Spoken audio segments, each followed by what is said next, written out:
साथियों, तमाम विषयों पर आप लोगों ने बातें सुनी है। मैं जो बात आप लोगों को बताना चाहता हूं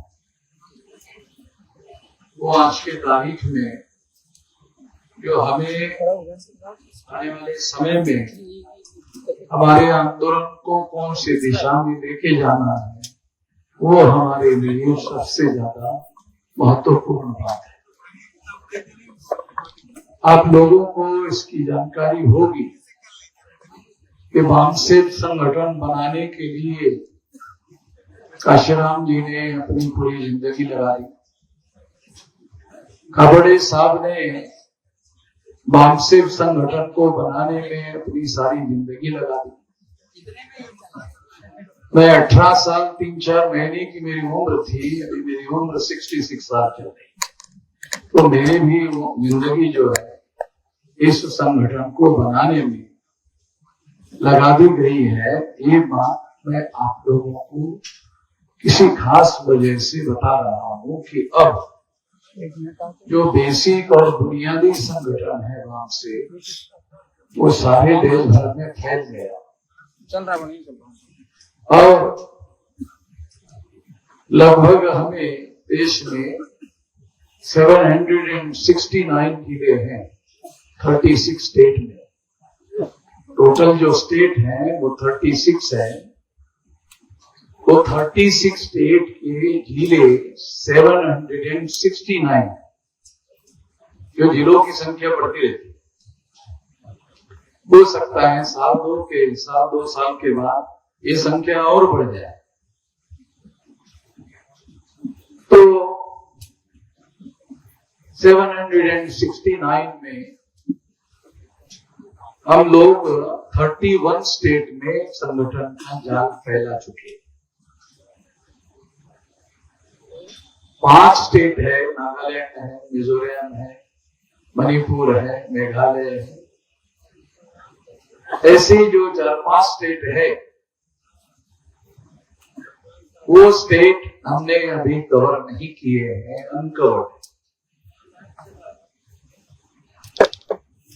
तो ये जो अनकवर्ड जिले हैं, यदि हम उसको माइनस कर दें, 31 स्टेट में हमारे संगठन का जाल फैला हुआ है। 31 स्टेट में अगर हम 5 राज्यों के 50 जिले माइनस कर देते तो हमको हमारा नेटवर्क फैलाने के लिए 719 जिलों में संगठन का जाल फैलाना जरूरी है। कितने जिलों में है? 567 जिलों। 31 स्टेट में 567 जिलों में है।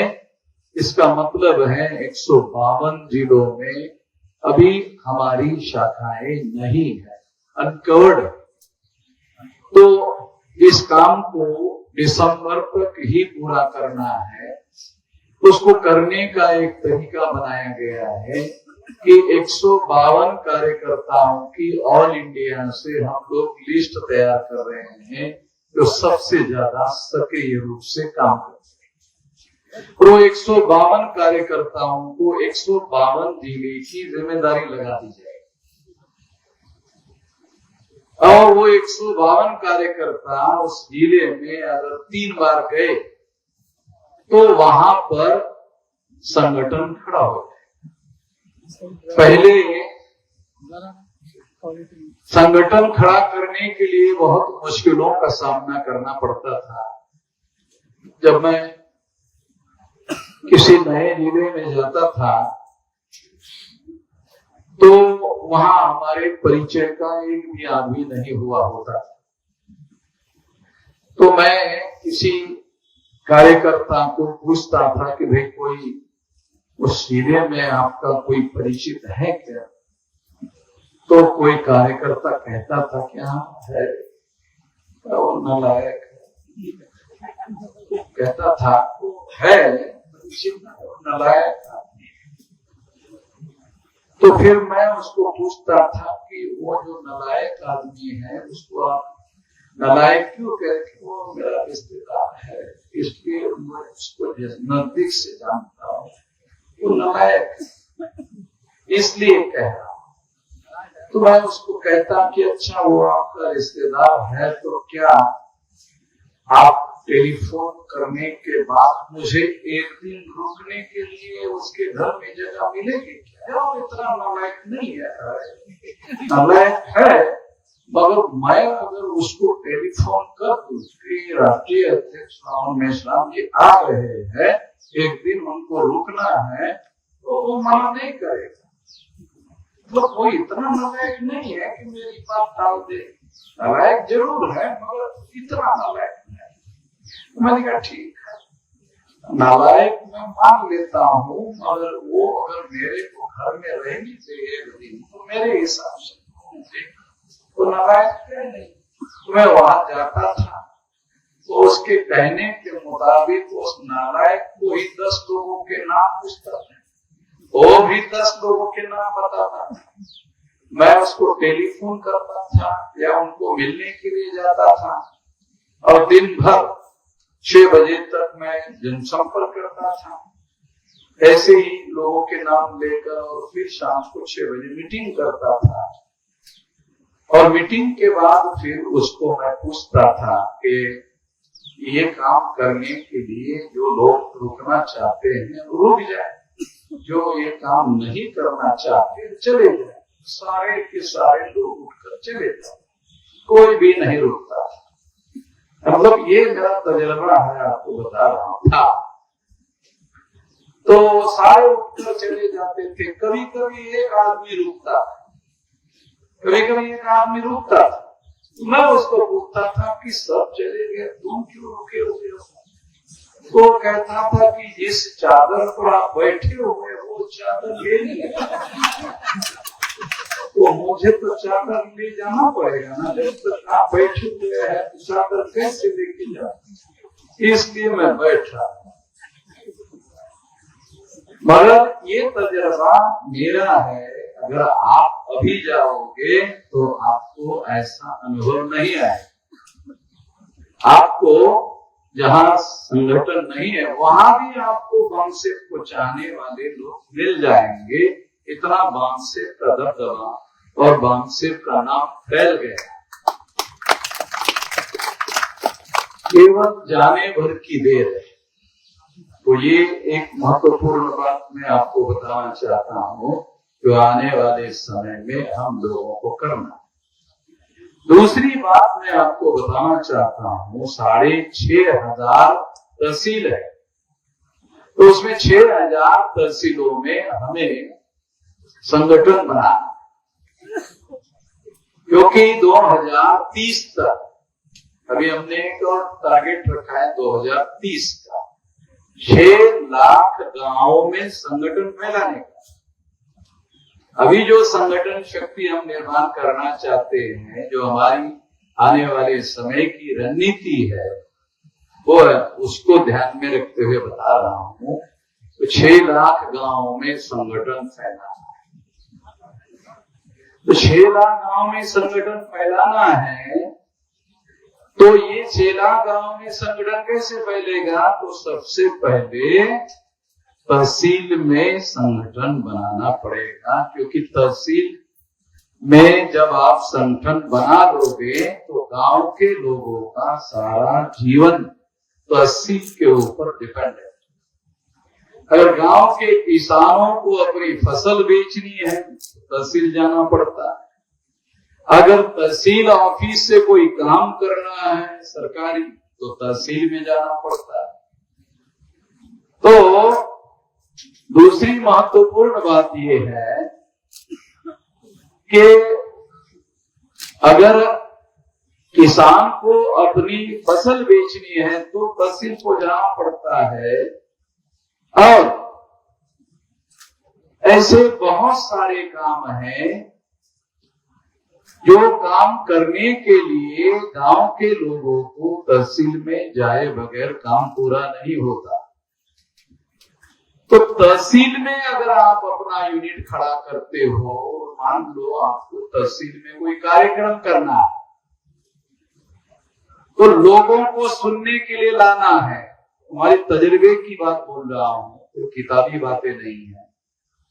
तो गांव में फील्ड वर्क करना पड़ता है और गांव से तहसील में सुनने के लिए लोगों को लाना पड़ता है। तो इसका मतलब है 6 लाख गांव में अगर संगठन खड़ा करना है तो उसकी पहली पूर्व शर्त है तहसील में संगठन खड़ा करना। अगर आप तहसील में यूनिट खड़ा कर देते हो और तहसील में 3 महीने में एक प्रशिक्षण शिविर लगाते हो, तो फील्ड वर्क करवाओ तहसील में गांव, और गांव के लोगों को ट्रेनिंग के लिए बुलाओ। फिर किसी और सेंटर पर तहसील के 3 महीने के बाद फिर ट्रेनिंग रखो, फिर सारे तहसील में फील्ड वर्क करो, लोगों को बुलाओ, फिर तीसरी बार ट्रेनिंग रखो, फिर चौथी बार ट्रेनिंग रखो। तो 4 बार जब आप तहसील के अंदर ट्रेनिंग रखोगे और लोगों को बुलाओगे गांव से, तो 4 बार साल भर में तहसील का कोई भी गांव अनकवर्ड नहीं रहेगा। और हर जगह आपको काम करने वाला कम से कम एक गांव में एक आदमी, एक व्यक्ति, कार्यकर्ता आपको मिल जाएगा। यूनिट खड़ा करने के लिए कम से कम एक आदमी की जरूरत होती है, और गांव में एक कार्यकर्ता अगर हो गया तो गांव अपेयर कर सकता।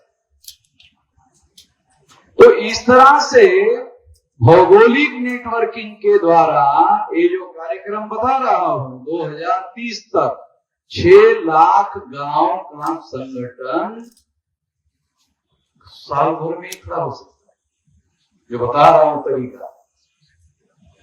मगर हमारे लोगों की जो शिथिलता है, उस बात को ध्यान में रखते हुए 7 साल 5 महीने का समय है, अगस्त, सितंबर, अक्टूबर, नवंबर, दिसंबर, 5 महीने, तो 23 पूरा हो जाएगा, और फिर 7 साल 5 महीने।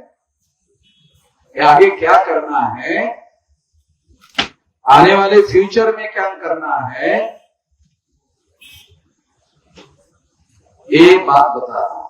ये आने वाले नियर फ्यूचर में मामसेट का संगठन का जो ढांचा है बन चुका है, अभी मामसेट बनाने की जरूरत नहीं, तो बन चुका। जिस पर्पस के लिए इसको बनाया गया था वो काम करने लायक संगठन बन चुका है। अभी जो करना है वो है भारत मुक्ति मोर्चा, आंदोलन करने वाला संगठन खड़ा करना है। अभी हमारी जो रणनीति है 2030 तक क्या है, आंदोलन, और आंदोलन को जन आंदोलन की दिशा में आगे बढ़ाना। 2 चीजें हैं, एक आजादी हासिल करना है तो जन आंदोलन करना होगा। 9 अगस्त 1942 को गांधी ने 3 करोड़ लोगों को सड़कों पर उतारा था, 9 अगस्त 1942 को। उसके बाद अंग्रेजों ने जाने का निर्णय किया। गांधी ने आंदोलन चलाया था, उसका टाइटल था क्विट इंडिया, भारत छोड़ो। तो अंग्रेजों ने 9 अगस्त 1942 को जब गांधी जी ने 3 करोड़ लोगों को मैदान में उतारा, तो अंग्रेजों ने भारत छोड़ने का फैसला किया। तो ये ब्राह्मण अंग्रेजों से थोड़ा ज्यादा बदमाश लोग है, तो वो ज्यादा बदमाश है, तो उस हिसाब से तैयारी करनी पड़ेगी। तो उनके खिलाफ में 15-20 करोड़ लोगों को मैदान में उतारा। तो अगर 6 लाख गांव में संगठन भौगोलिक नेटवर्किंग का आप फैला देते हो और एक गांव से 2 लोगों को मोबिलाइज करते हो, तो दिल्ली में 12 लाख लोग आप ला सकते हो। दिल्ली में 12 लाख लोगों को खड़ा रहने के लिए जगह है? दिल्ली देखा है? दिल्ली में 12 लाख लोगों को खड़ा रहने के लिए जगह नहीं है। इसी की भी सरकार होगी। अगर 12 लाख लोग आ गए तो सरकार ज्यादा दिन चल नहीं सकती। दूसरी महत्वपूर्ण बात मैं आपको बताना चाहिए, तो भौगोलिक नेटवर्किंग की बात बोल रहा हूं। अगर मान लो 5 लोगों को तैयार कर लिया तो 6 लाख इंटू 5 30 लाख। अगर आपने 10 लोगों को तैयार कर दिया 60 लाख। 100 लोगों को तैयार कर दिया 6 करोड़। 200 लोगों को एवरेज तैयार कर लिया 12 करोड़। 250 लोगों को एवरेज आंदोलन के लिए तैयार कर दिया 15 करोड़। तो 15 करोड़ लोगों को अगर आपने सड़कों पर उतार दिया तो आप अपने संगठन के बल पर आजादी हासिल करने लायक हो सकते। समस्या है, समाधान भी बता दें। समस्या है, आपको समाधान भी बता दें। और उस काम में मैं लगा हुआ, अभी वामसेट बनाने के काम में मैं लगा हुआ नहीं हूं। अभी हम लोगों को यही बात आप लोगों को समझा रहा हूं कि आप लोगों को के बाप के तरफ के रिश्तेदारों की लिस्ट बनाओ और मां के तरफ के रिश्तेदारों की लिस्ट बनाओ और पहले रिश्तेदारों को ही पकड़ो। अगर आप ज्यादा समझा नहीं सकते तो मां के तरफ के रिश्तेदार, बाप के तरफ के रिश्तेदारों को ही अगर आप पकड़ो तो बहुत बड़े पैमाने पर लोग तैयार हो जाएंगे। भौगोलिक नेटवर्किंग से इतने बड़े पैमाने पर 15 करोड़ लोग तैयार हो सकते हैं। दूसरा कार्यक्रम सोशल नेटवर्क, ये तो भौगोलिक नेटवर्किंग बताया। दूसरा कार्यक्रम है सोशल नेटवर्किंग। 1703 शेड्यूल कास्ट की जातियां है। ब्राह्मणों ने इस शेड्यूल कास्ट के लोगों को 1703 जाति के टुकड़ों में बांटा। अंग्रेजों ने हिंदू और मुसलमान 2 टुकड़ों में बांटा था। तो ब्राह्मण अंग्रेजों के विरोध में लोगों को भड़काते थे कि अंग्रेज बांटो और राज करो का काम कर रहे हैं। तो लोग पूछते थे कि भाई अंग्रेजों को आप बुरा क्यों कह रहे हो? तो वो कहते थे ब्राह्मण लोग कि अंग्रेज इसलिए बुरे हैं कि उन्होंने हमें बांटा। तो लोग पूछते थे कैसे? कि देखो हिंदू मुसलमान ने 2 टुकड़ों में बांटा। तो ब्राह्मण 2 टुकड़ों में बांटा, इसको बहुत बुरा मानते थे। ब्राह्मणों के द्वारा आजादी के आंदोलन के दौरान जो कहा जाता था, वो कहते थे तो हिंदू मुसलमान 2 टुकड़ों में बांटा अंग्रेजों ने। अंग्रेज बहुत बुरे लोग हैं क्योंकि उन्होंने हिंदू मुसलमान 2 टुकड़ों में बांटा। ब्राह्मण कितने बुरे हैं वो बताना चाहिए। ब्राह्मणों ने शेड्यूल कास्ट को 1703 टुकड़ों में बांटा।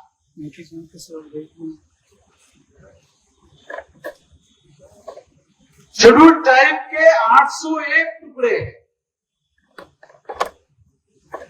और पिछड़े वर्ग के ओबीसी के 3743 टुकड़े हैं। तीनों को मिला दो 6247 टुकड़े।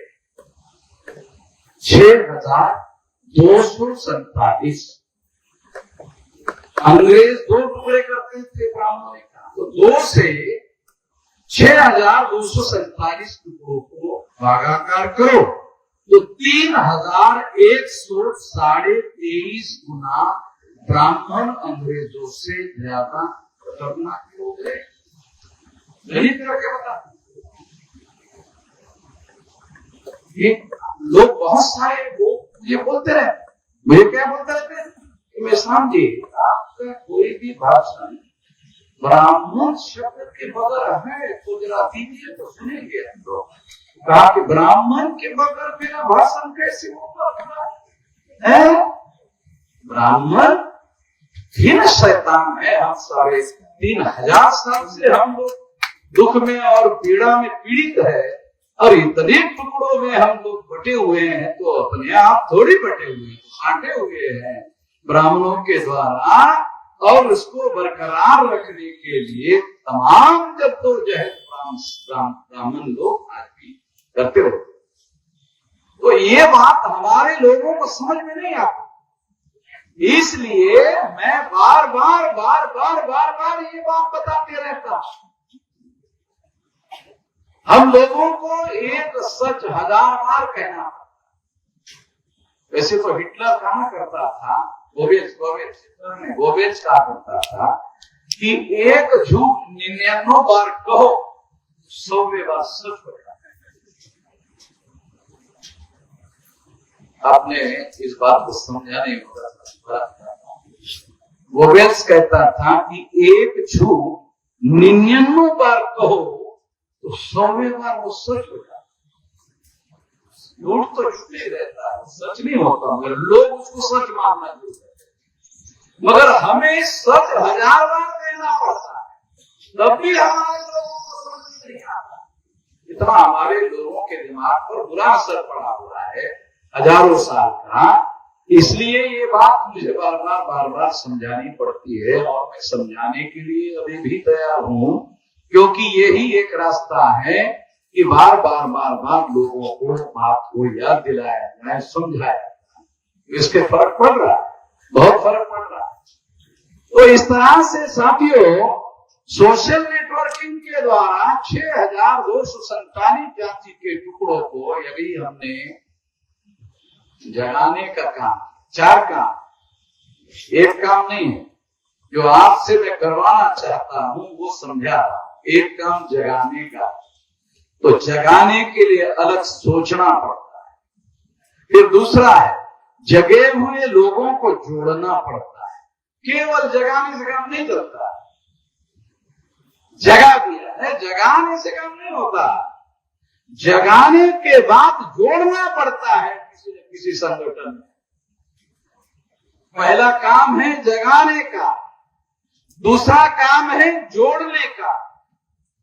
जोड़ने के लिए अलग सोचना पड़ता। फिर तीसरा काम है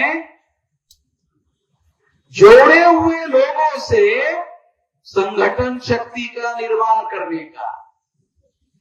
ये तीसरा काम है, अलग सोचना पड़ता है।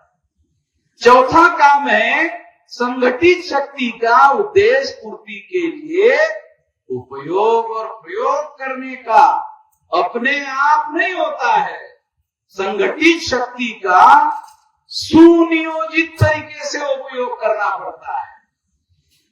और संगठित शक्ति वो होती है जो निगरानी, नियंत्रण और निर्देशन में रहती है, वही संगठित शक्ति है।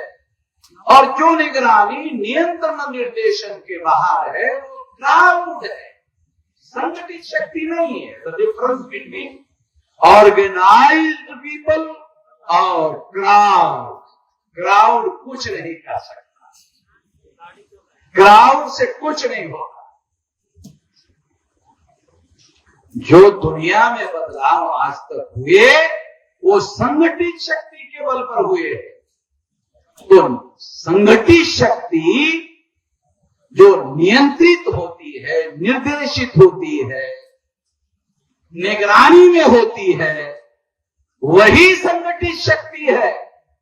और उसी संगठित शक्ति का नियोजित उपयोग और प्रयोग परिवर्तन के लिए करना पड़ता है, तब परिवर्तन होता है। परिवर्तन कॉन्शियस एक्शन का रिजल्ट है। परिवर्तन कॉन्शियस एक्शन का नतीजा है। अपने आप परिवर्तन नहीं होता है। ये बात हम लोगों को सही तरीके से समझकर काम करना है। तो इसलिए दूसरा कार्यक्रम बता रहा हूं सोशल नेटवर्किंग का। जितना भौगोलिक नेटवर्किंग से लोग इकट्ठा कर सकते हो, सोशल नेटवर्किंग में 6247 जाति के टुकड़ों को अगर आपने संगठित शक्ति में रूपांतरित कर दिया तो 15 करोड़ से 2 गुना और ज्यादा लोग इकट्ठा कर सकते हो। तो 40-50 करोड़ लोग 2030 तक हम लोग मैदान में उतरने के लिए तैयार करेंगे। ज्यादा समय नहीं है, 2030 ज्यादा समय नहीं है। तो आपने वेट कर लिया। अभी कोई बुढ़ा आदमी होगा और हमारी सुन लिया, वो मरेगा नहीं। वो बोलेगा 7 साल की बात है तो मैं भी देख लेता, मरेगा नहीं, मगर बशर्ते के वो हमारी सुन ले तो नहीं मरेगा। उम्मीद पर दुनिया कायम है, दुनिया जो है वो उम्मीद पर कायम है, नहीं तो सुसाइड कर लेता है। तो उम्मीद नहीं है जीवन में उम्मीद नहीं तो सुसाइड कर लेता है, आत्महत्या कर लेता है। तो इसलिए जो परिवर्तन का कार्य है वो संगठित शक्ति 2 तरीके से तैयार होगी। जो आपको करना, क्या करना है, भौगोलिक नेटवर्किंग का कार्यक्रम तहसील और तहसील के नीचे गांव में लेके जाना है। और दूसरा कार्यक्रम social networking, schedule caste, schedule tribe, backward class, minority के जाति के लोगों को जोड़ना है। ये जोड़ने के लिए हमने एक नया फॉर्मूला इजाद किया है, वो है 6247 कार्यकर्ताओं की लिस्ट तैयार कर रहे ऑल इंडिया है। 6000 लाखों लोग हैं, 6247 ज्यादा सक्रिय जो इस मिशन को अपना लक्ष्य मानकर काम कर रहे हैं। वैसे 6247 जातियां, 6247 कार्यकर्ता। एक जाति के पीछे एक कार्यकर्ता लगा दिया जाए, कहां जाएगा? जब मैं ये जातियों को जोड़ने की बात सोचता था, करता था, तब क्या होता था? तो बहुत सारे लोग कहते थे कि संगठन तो बन जाएगा, ऐसा हमें लगता है, मगर ये 6247 जाति के लोग में जुड़ेंगे नहीं। हम भी बहुत दिन तक इस पर सोचते रहे, विचार करते रहे और उसका फार्मूला ढूंढ लिया है। 6247 जातियां, 6247 कार्यकर्ता। एक जाति के पीछे एक कार्यकर्ता लगा दिया जाएगा, तो उन लोगों को हम लोग जोड़ने के लिए काम में लग जाएंगे। तो सोशल नेटवर्किंग के द्वारा बहुत बड़े पैमाने पर मोबिलाइजेशन होगा। और ये शक्ति अब हम लोग, क्योंकि मैं अकेला ही सारे देश भर में घूमता था, आज भी सभी 31 स्टेट के 500 जिलों से ज्यादा जिलों में फिजिकल मीटिंग मैं कर चुका हूं। शायद जिंदगी में या भारत में कोई ऐसा आदमी है कि नहीं, पता नहीं, जो फिजिकली इतने जिलों में जाकर मीटिंग कर चुका हो।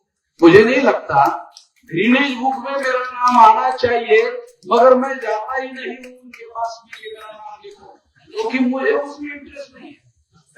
नाम लिखवाने में मेरा कोई इंटरेस्ट नहीं है। मेरा इंटरेस्ट मेरे इस लक्ष्य को पूरा करने के लिए, जिसके लिए हमने जिंदगी लगाई और जिससे हमारे लोगों का उत्थान होगा, आजादी होगी। और इसके द्वारा बाद में जो आंदोलन चलाया जाएगा, जन आंदोलन चलाया जाएगा, उससे क्या होगा? Power is a product of successful struggle. Power is a product of successful struggle. आजादी का आंदोलन जिन लोगों ने चलाया, आजादी मिलने के पहले ही पंडित जवाहरलाल नेहरू को अंग्रेजों ने 2 सितंबर 46 को इंटरिम गवर्नमेंट का प्रधानमंत्री बना दिया। आजादी 15 अगस्त 47 को मिली और जवाहरलाल नेहरू प्रधानमंत्री 2 सितंबर 1946 को बने इंटरिम गवर्नमेंट। क्यों? आंदोलन, जन आंदोलन। इतिहास है कि काल्पनिक बातें नहीं बोल रहा। जो वो लोग करते गए 3.5% ब्राह्मणों ने जो किया, वो हम क्यों नहीं कर सकते? हम भी कर सकते हैं। और इसको ज्यादा लोगों तक फैलाने के लिए सोशल मीडिया का उपयोग करो।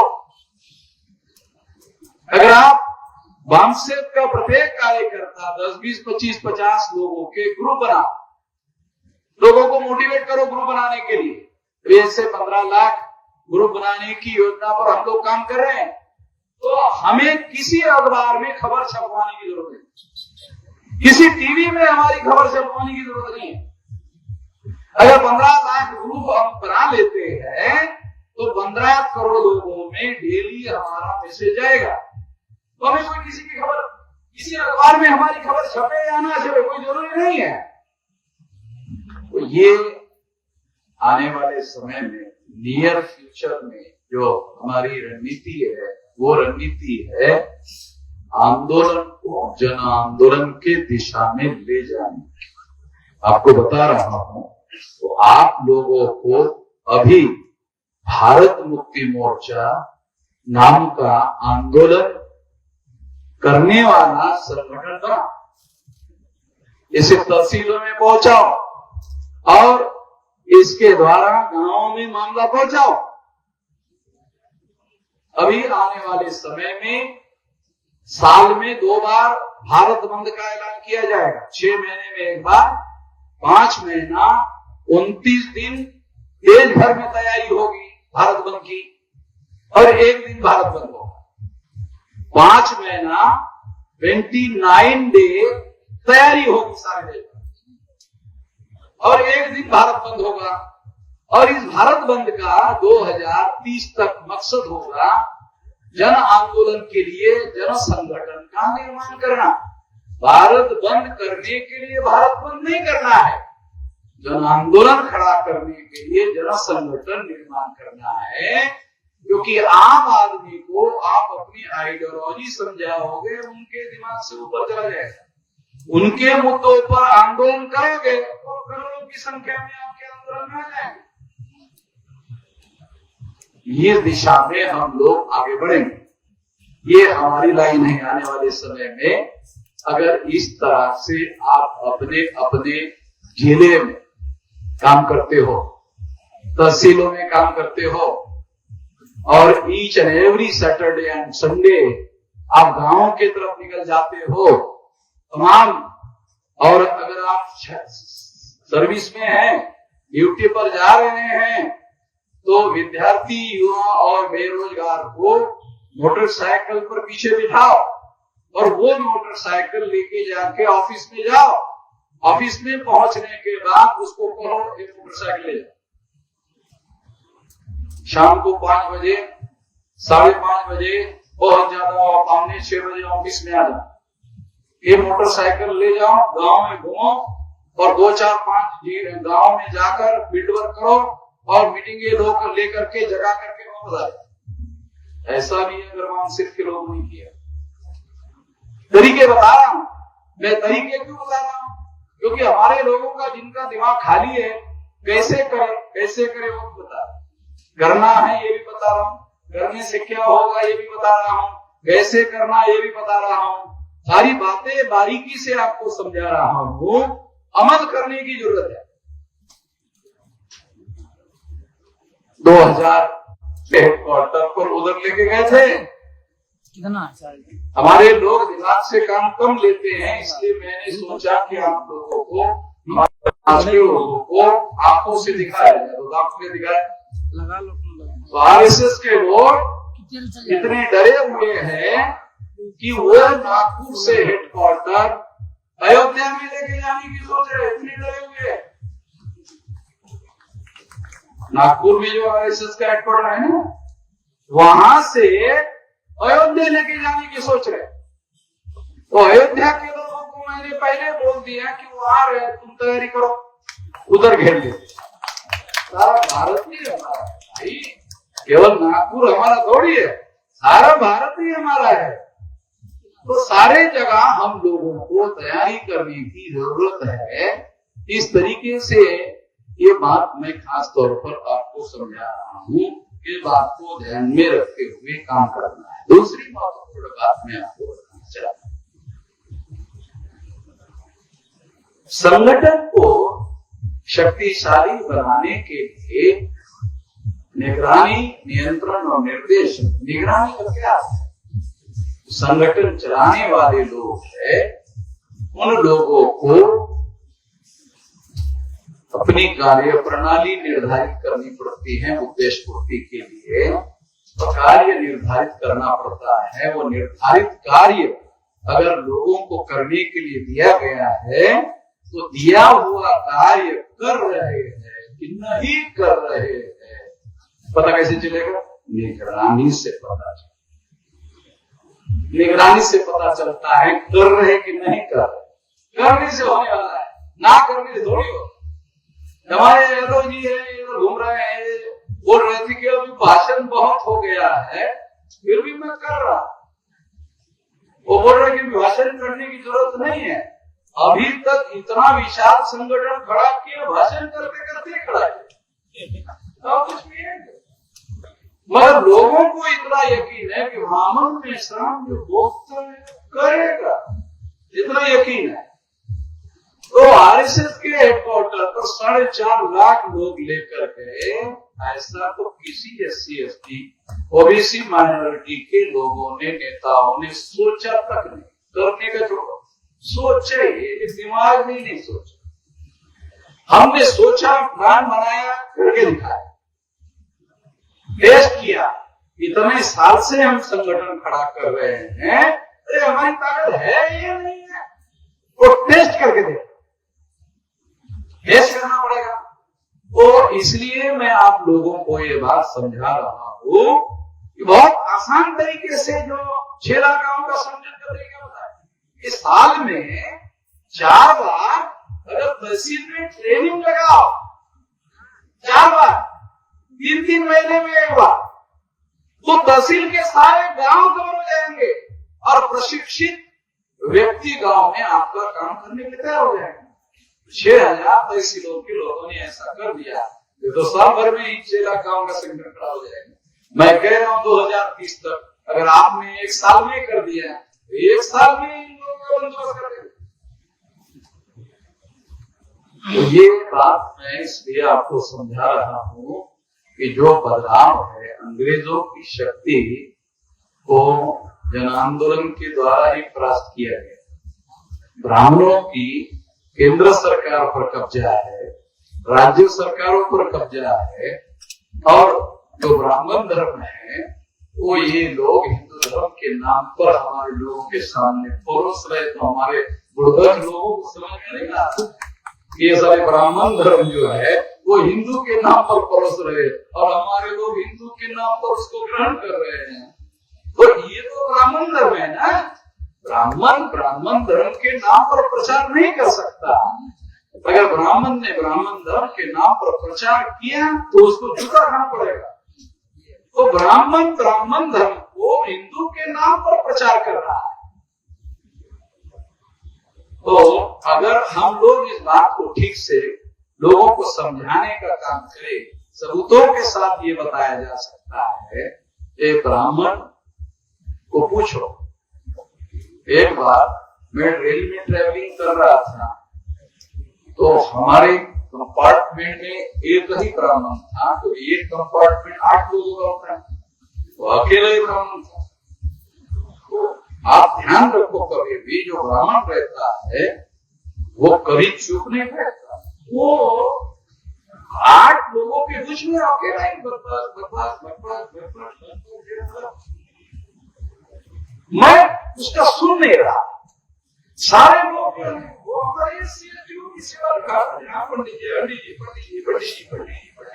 मैं ध्यान नहीं दे रहा, पंडित के ध्यान में आदमी ध्यान नहीं दे रहा। बहुत बड़ा तो ब्राह्मण के पास अहंकार बहुत बड़ा, उसमें अगर कोई नाश सुने और बाप रे बाप, उसको बहुत बुरा लगता। तो उसने मुझे पूछा कि आप सुन नहीं रहे? उसने मुझे कहा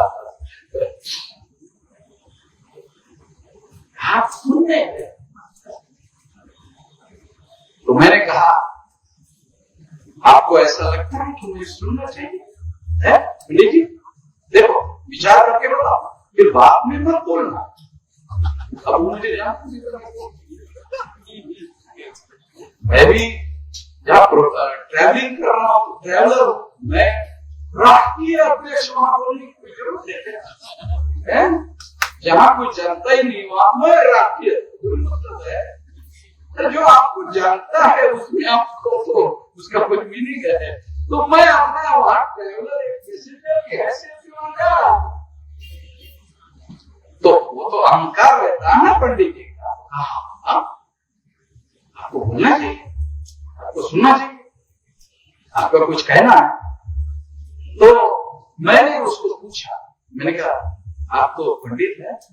पंडित को मैंने कहा हमारे यहाँ विद्वान हो, आप तो पंडित है, तो मेरा छोटा सवाल है, ब्राह्मण पूछे तो मूर्ख आदमी, सवाल पूछने वाला मूर्ख ना होता है, वो उसको बता रहे मूर्ख। मैं इसको छोटा सवाल पूछा कि पंडित जी ये बताइए, हिंदू धर्म के धर्म ग्रंथों के नाम बताइए। मुझे पता, उसको मालूम नहीं, उसको जाल में फंसा रहा, वो समझ नहीं उसका हिंदू धर्म के धर्म ग्रंथ वेद, श्रुति, स्मृति, पुराण, रामायण, महाभारत, गीता, वो देव। बोलने के बाद मैंने उसको कहा, पंडित जी ये तो ब्राह्मण धर्म के धर्म ग्रंथ है, मैंने आपको हिंदू धर्म के धर्म ग्रंथ पूछा, आपने मेरा सवाल ध्यान से सुना नहीं। मैंने आपको पूछा हिंदू धर्म के धर्म ग्रंथों का नाम, आप ब्राह्मण धर्म के धर्म ग्रंथों का नाम बता रहे हैं। पंडित जी चौक गया, बड़ा मामला, पंडित को सतर्क रहना बहुत ज्यादा होशियार है। अब क्या करे तो कहा, जवाब दिया, ब्राह्मण धर्म और हिंदू धर्म एक नहीं है। मैं कहा पंडित जी क्या है, ब्राह्मण धर्म और हिंदू धर्म एक ही है, ओरिजिनल क्या है,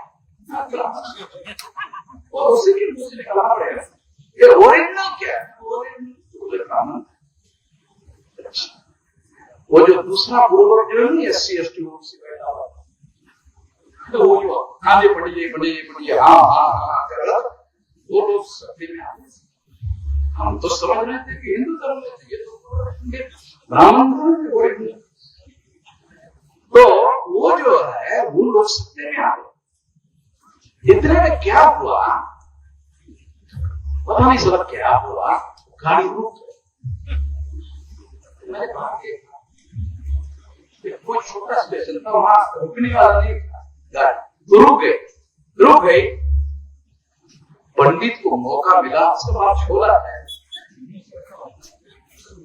छोला निकाला, तो छोला निकालकर जहाँ, अरे मैंने कहा पंडित जी आप बोल रहे आपका स्टेशन 3 घंटे के बाद आने वाला, जल्दी जो है याद आएगा मेरे गाँव उतर, छोला लेकर एकदम जल्दी से जाके एकदम उतर, उसको लगा और ये कोई आदमी मेरी चमड़ी उधेड़े बगैर रहने वाला नहीं है, ये चमड़ी उधेड़ेगा और उसका जूता बना के पहनेगा और फिर उसके बाद में ये चलेगा, तब तक मेरा बेड़ा गर्क हो जाएगा।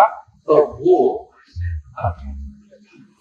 मैं आपको बताना चाहता हूँ कि ब्राह्मण लोग ब्राह्मण धर्म का हिंदू के नाम पर प्रचार कर रहे हैं, और तमाम SC ST OBC के लोग ब्राह्मण धर्म को हिंदू के नाम पर ढो रहे हैं, स्वीकार कर, क्योंकि जिसे ये ब्राह्मण धर्म के धर्म ग्रंथ है वही हिंदू धर्म के धर्म ग्रंथ है। इसका मतलब है ओरिजिनल ब्राह्मण धर्म है। ब्राह्मण धर्म का प्रचार प्रसार नहीं किया जा सकता, ब्राह्मण धर्म का प्रचार प्रसार हिंदू के नाम पर किया जा सकता है। हमारे लोग बोले ये पता है नहीं, हमारे लोगों को जानकारी है नहीं। अभी दिल्ली में यही सब्जेक्ट वाला अधिवेशन था, दिल्ली में आज, तो होम मिनिस्टर ने जहां हमारा कार्यक्रम हो रहा था यही सब्जेक्ट था दिल्ली, और पुलिस का आदमी आया, अमित शाह ने भेजा होगा क्योंकि दिल्ली में होम मिनिस्ट्री नहीं है, दिल्ली की होम मिनिस्ट्री अमित शाह के पास, वहां आया और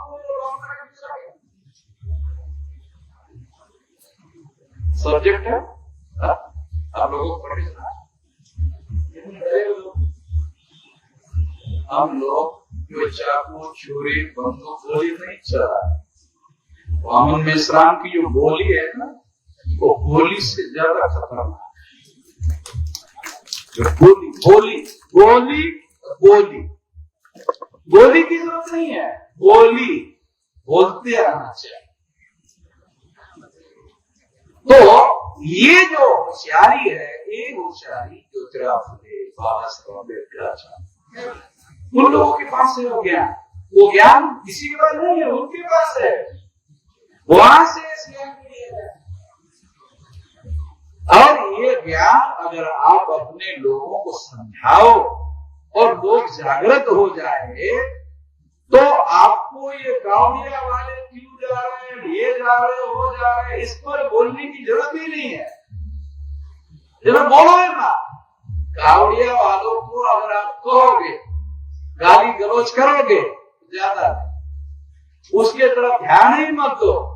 वो गाँवड़िया SC ST OBC के ही है, कोई ब्राह्मण उसमें नहीं होता, वो सारे SC ST OBC के ही है। अगर उसमें हुआ एक रहे उसको चलाने वाला, जैसे 1000 गाय बैल होता है, उसको हाकने वाला एक होता है, जानवर को हाकने वाला एक होता है। तो उसी तरह से वो पंडित जी जो है, वो जानवर को हाकने वाला होता है, एक होता है। और अभी हमने ये भी देखा है कि वो 400-500 लोगों में एक गाड़ी चलती है, वो थोड़ा देर चलता है, फिर गाड़ी में बैठता है, वो चलता रहता है, गाड़िया जो है ना वो चलता है। और उसको ये बताया है, बगैर चप्पल का चलने से ज्यादा पुण्य जमा होता है। SC ST OBC ना हमारा प्रोग्राम में है, उसको ये बोला जाता है बगैर चप्पल के चलोगे ज्यादा पुण्य जमा होगा। फिर उसको पूछता कि ज्यादा पुण्य जमा होगा तो क्या होगा, अगला जन्म सुधर जाएगा। अबे इस जन्म का तो वो अगला जन्म सुधर जाएगा। अभी इस जन्म में झोपड़पट्टी में रह रहा हूँ, तो उसका कुछ होगा कि झोपड़ा मेरे नाम पर होगा क्या? 10/10 का तो वो भी होने की कोई गारंटी नहीं है। तो वो अगले जन्म का वादा करके हमारे लोग पैदल चलते रहते हैं, तो सारे हमारे लोग हैं। तो हमको अपने लोगों को जगाने का, जगाकर छोड़ने का नहीं, संगठित शक्ति निर्माण करने का। वो संगठित शक्ति परिवर्तन करे, ये करो। उसको गाली गलौज गावड़ी वाला करने की जरूरत है। और वो तुम्हारी भाई बंद है, उसको गाली देने से क्या होगा, वो गाली तुम्हारे पास वापस आ जाएगी।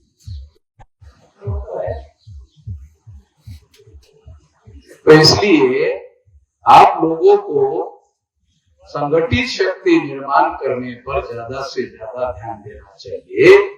तो एक तो मुद्दा है निगरानी, दिया हुआ काम कर रहा है कि नहीं कर रहा है, निगरानी से पता चलता। नियंत्रण का सिद्धांत क्या है?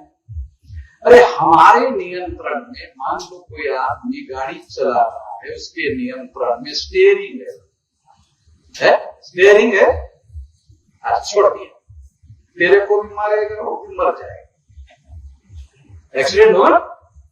सिंपल उदाहरण से बता, ड्राइवर का स्टीयरिंग पर कंट्रोल है तो गाड़ी डेस्टिनेशन पर पहुंचेगी, मंजिल पर पहुंचेगी, मकसद पर पहुंचेगी।